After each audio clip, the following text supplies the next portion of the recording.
What is going on, everybody, and welcome back to my channel. If this is your first time here, then I'd really appreciate if you could hit that subscribe button. My first day back to the gym was last Wednesday, since the middle of March when they did close, and honestly it felt so good to be back. Maybe you guys haven't made it back to the gym with your gym still being closed and you're still plugging away with the home workouts, or maybe you did have your first workout. I want to devote this video to actually my 3 tips on how you can actually approach your first week and your first month back to training. I think that when you first make it back to the gym, your motivation is extremely high and you're super excited to go, but as you kind of get back into your routine, your motivation can kind of taper off.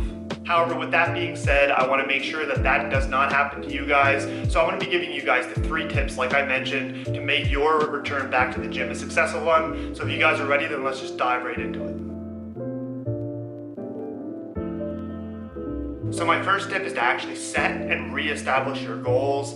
This can really give your training a purpose, and I find that when you go into the gym and you have a plan, you're more likely to stick to the exercises and stick to the actual routine. Therefore, you're going to be able to align your program with your goals. If you don't properly plan your goals and you don't really know which direction you're actually looking to go, I think it's very important.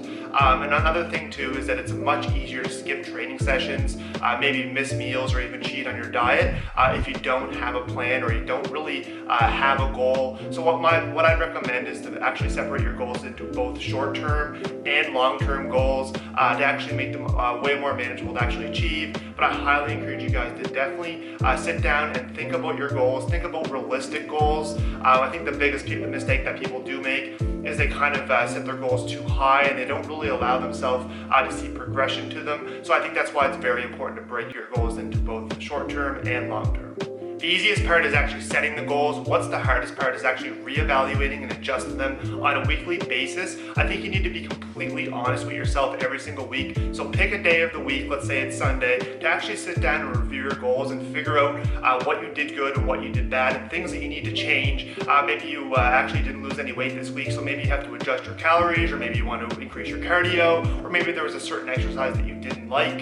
These are all ways that you have to be able to honestly assess your progress towards the goal. I think that's one of the mistakes. People set the goals, but they don't really do nothing to kind of follow up with them.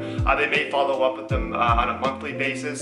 Sometimes that can be good depending on the goal, but I think that taking smaller steps and doing weekly check-ins with yourself to see whether or not you're in line to hit those goals is definitely a better approach. So I highly encourage everybody, maybe you haven't returned back to the gym, so now is the perfect time to actually sit down and think about your goals for when the gyms do reopen, and maybe your gyms are open, then that definitely still applies to you. I would highly recommend everybody to break out the pen and paper and write down your goals both into short-term and long-term goals. Tip number 2 is to focus on progression. We do want to progressively overload, which means increasing the gradual strain that we do place on our body and our muscles over time. I think the most common one is trying to add weight to the bar, but there are other ways to actually progressively overload. You can add more volume by sets and reps. You can also kind of increase the intensity of the exercises, but I think the biggest thing that's going to be the most beneficial here is trying to add weight to the bar. Since we are limited with our home workouts, most of us only really had body weight exercises, a pair of light dumbbells, and maybe resistance bands. I think we're performing a lot of higher reps, and we do need to build that foundation back. Another thing that I want you guys to keep in mind is that when you do return back to the gym, you will lose most of your strength. I know personally when I went back, I did take a pretty big strength hit, especially with the bench press. Depending on what your home workouts were looking like I mentioned, if you were doing a lot of lighter work and you weren't really kind of incorporating a lot of strength exercises, that's definitely something to keep in mind. And don't get discouraged if you do lose strength. So in terms of being able to get your strength back, it will happen pretty quickly. You just got to make sure that you're following a pretty good periodized training program. I think that's another very important thing because you don't really want to go balls to the wall when you first get back to the gym. You want to make sure that you're easing back into it and then gradually increasing, like progressively overloading from week to week until you kind of get back to where you were. So I think that's a very important concept, is obviously progressively overloading, but I think just focusing on progression in general is extremely extremely important. And by actually following a training program and periodizing your training, you're going to be able to manage your volume, you're going to be able to manage your intensity, you're going to be able to kind of also reduce your chances of kind of jumping in it too quick and getting injured, which would obviously mean more time away from the gym, which is what you don't want. So I think that focusing on the fundamentals, really sticking to the basics and really getting your strength back in those and kind of gradually increasing your volume would be your best bet here. Another thing that I'd like to add here is the importance of actually tracking your workouts. As a beginner or someone who's detrained, basically someone returning back to the gym from a prolonged period of not going, I think that you're going to see your numbers going up quite quickly. And the reason why I feel tracking your workouts is extremely important all the time is once your progression and once your results start to slow down, it can be hard to notice the changes and kind of hard to notice your progression. So I think by actually tracking your workouts, you can kind of see the smaller progressions that you wouldn't see if you weren't tracking it. So maybe take an example of the bench press. Let's say you did lose some strength on your bench press and you were benching 225. Maybe you got back to the gym and you were at 185. To actually get from that 185 to 225 is going to be a lot quicker. But as in terms of actually kind of pushing past that 225, you're going to have to add like 5 pounds, 2.5 pounds as you go. So I think by tracking your workouts, you're able to see that very slow progression. You're actually able to see your bench press go up over time, and it will allow you to continue to challenge yourself. I think the biggest mistake some people do make is not tracking their workouts, forgetting their weights, forgetting what they did on a certain exercise, and actually continuing going in and doing the same weight all the time. And you're not really challenging your body, you're not really challenging your strength. I think it's very important that you, if you can't add more weight to the bar, maybe add an extra rep. So let's say you did 6 reps at the bench press and you've been stuck there for a month. Instead of focusing on maybe adding weight to the bar, maybe add a couple reps. So try to get up to 8 reps, and then once you get up to 8 reps, then add some more weight. So I think that no matter how you kind of wish to progress, I think that the moral of the story is to track your weight somehow, track your lifts, and it doesn't just include like your main compound lifts. I think tracking your isolation exercises is extremely important as well. Just getting in the habit of actually taking notes. And also reflecting on your workouts. It's something that I've been doing a lot lately because not every workout's going to be good, not every workout's going to be, like I said, like great. So I think that being able to reflect on your workouts and determine maybe you didn't have a good pre-workout meal, or maybe you had a headache that day, or you're just a little bit more stressed out. By taking those mental notes, you're going to kind of have an idea of why maybe that workout wasn't so great. And that also goes back to what I mentioned before about kind of reevaluating your progress and reevaluating and setting your goals. I think that you should do the same thing with your workouts every single week. Just go over your workout logs and see kind of which exercises felt good and which ones didn't. I think by making notes during the week, you're able to kind of write those notes when you're in the moment, and those are going to be the most valuable to you for actually progressing. So I think that tracking your workouts and reevaluating them and kind of assessing them is definitely what you have to do when you return back to the gym. And the third and final tip is consistency. In order to achieve the results that you want, you need to be consistent. I think this is where a lot of people slip up, is that motivation comes and motivation goes. And I think that your ability to actually be dedicated to what you're doing and stay consistent, even when times are tough, maybe you're not feeling like it, maybe you're kind of tired. I think you need to really find a way for you to be able to improve your consistency.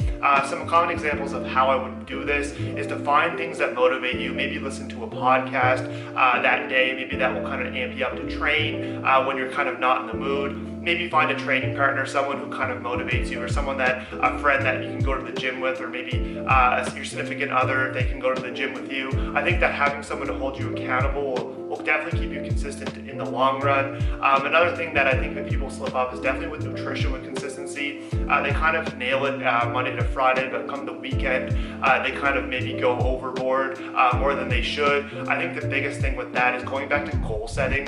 I think you're way more likely to do that, and you're going to be able to be less consistent if you don't have goals, or you don't kind of sit down and really kind of think about your goals and make them important to you.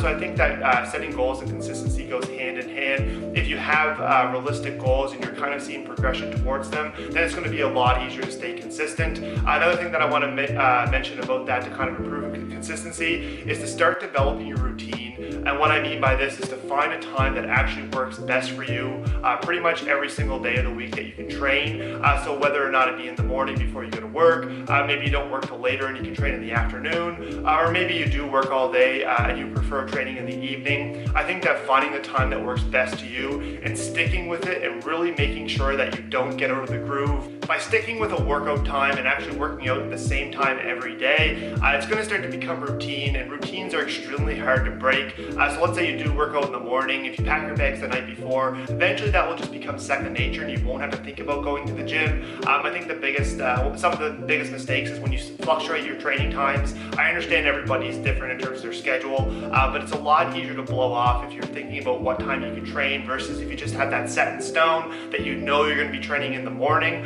Another thing that I think too is training splits. I think a lot of people are looking for the most optimal split and they're doing it. Maybe they don't enjoy it. I think that you should actually do a training split that you enjoy. Maybe let's say that there was 2 training splits and one was the absolute way to go for overall optimization of your results, and the second one was maybe 80% of optimization. I think that if you don't like this one but you do like this one, you're better off with the 80%, something that you're able to stick with and something that you're able to enjoy. I think that will definitely improve your consistency overall. And another thing too is I think a lot of people hold themselves back and they blame other people for not being able to get the results that they want. Maybe something happened during the day and it kind of shifted their mood. I think at the end of the day it's you versus yourself, and you got to do it because you love it. You've got to set realistic goals and you've got to be consistent day in and day out. Alright guys, that's going to conclude today's video. Hope everybody enjoyed it. So just to summarize, my 3 tips for when you return back to the gym in order to optimize your results is the first one is to set goals. I think this is extremely important. This should be the first step that you do when you actually approach fitness in general or any aspect of life. I think that setting a goal and achieving it is one of the best feelings in the world. So I think that setting goals is extremely important. The second one was to focus on progression. I think that you're definitely going to lose a little bit of strength, especially if you didn't have a lot of equipment at home. I think that focusing on some type of progression, having a periodized program, working yourself up to a baseline strength that you kind of had when you the last time that you went to the gym, and then being able to track your workouts. So once progression does slow down, you're able to notice the small improvements that you do make. And the last one is consistency. I think this is the biggest thing. No matter how optimal your training is, if you're not able to stick with it and your consistency's off, then you're never really going to get to where you want to be. So I think things like scheduling your workouts at a certain time and having a training partner and actually doing a training split that you enjoy are going to be the best for overall consistency. Don't forget to subscribe to my channel because I do have a lot of great exciting content that's planned in the works that I'm super excited to share with you guys. So hit that subscribe button. Also turn on the bell notifications. I do release videos 3 times a week. I did take a little bit of a break because I wanted to focus on my own progression and kind of getting back to the gym. But I will be sticking to that schedule, so you can expect uploads every Sunday, every Wednesday, and every Friday. And be sure to like the video. I do appreciate all the support, and the feedback definitely goes a long way. And I'll see everybody in the next one. All right, peace out.